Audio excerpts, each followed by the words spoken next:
مين فينا كده مش بيحب السندوتشات؟ يعني مفيش اسهل ولا اسرع من انك تعملي سندوتش كده يلب الجوع في ثانيه. خصوصا بقى لو كان مليان لحمه طريه وجبنه سايحه كده تخليك تسيبي كل حاجه وتفضلي مركزه مع الاكل بس. النهارده بقى هنعمل مع بعض واحد من اشهر السندوتشات في العالم.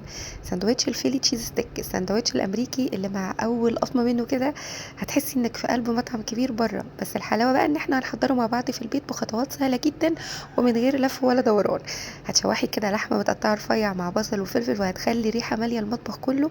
وبعدين بقى نيجي للمسه السحريه بقى ونحط الجبنه على اللحمه وتشوفيها بقى كده وهي بتدوب ذوبان. يلا بينا نشوف الطريقه والمقادير مع بعض. انا هجيب كده بصلايه ومعاهم كام فص توم. هقطع البصلايه كده شرايح بالطول او جوليان زي يعني ما تقولوا او زي ما تحبوا. وبعدين هبتدي ان انا كده افك البصل ما بين بعضه وابتدي ان انا ادبله كده بشويه فلفل اسمر هو والثوم.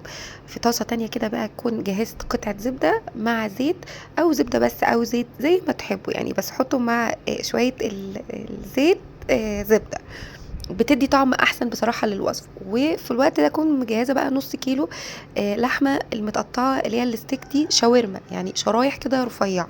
في طاسه كده احط بقى حته الزبده وشويه الزيت وحطيت كده مع حته دهنه كده بسيطه وانزل بشرايح البصل اللي انا متبلاها بالفلفل الاسمر ومع كام فص الثوم اللي انا قطعتهم مع البصل. اشوحهم كده، انا مش عايزاهم يحمروا، انا عايزاهم بس يعني فكره الدبلان.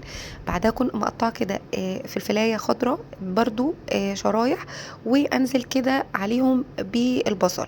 يتبلوا يا جماعه خلاص انشلهم كده من الطاسه بتاعتي واسيبهم على جنب. وفي مكان بقى التشويح بتاع البصل والفلفل الاخضر ده انزل بيه اللحمه بتاعتي كده شويه بشويه تاخد صدمه بقى.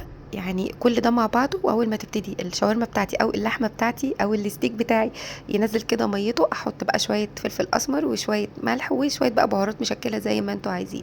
تقدروا تحطوا ما تحطوش بهارات وتقدروا تحطوا مرقايه بس يعني احط بقى كله كده على بعضه واقلب بقى واستنى كله يستوي مع بعضه على نار هاديه. ممكن في الوقت ده عشان برضو يعني اضمن ان اللحمه بتاعتي تستوي كويس ازود حوالي نص كوبايه ميه مغليه واهدي خالص النار واسيبها تستوي براحتها. خلاص كده هي استوت. ابتدي بقى ان انا ارجع البصل بتاعي والفلفل اللي انا كنت شايلاهم على جنب. انا مش عايزه احطهم معايا في الاول يستووا مع اللحمه لان هو مش كباب حله.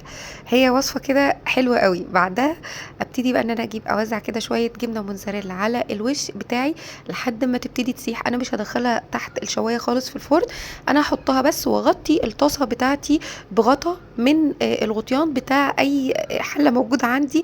واسيبها بقى كده تسيح مع بعضها وتاخد الوش الجميل التحفه الخطير ده يا جماعه.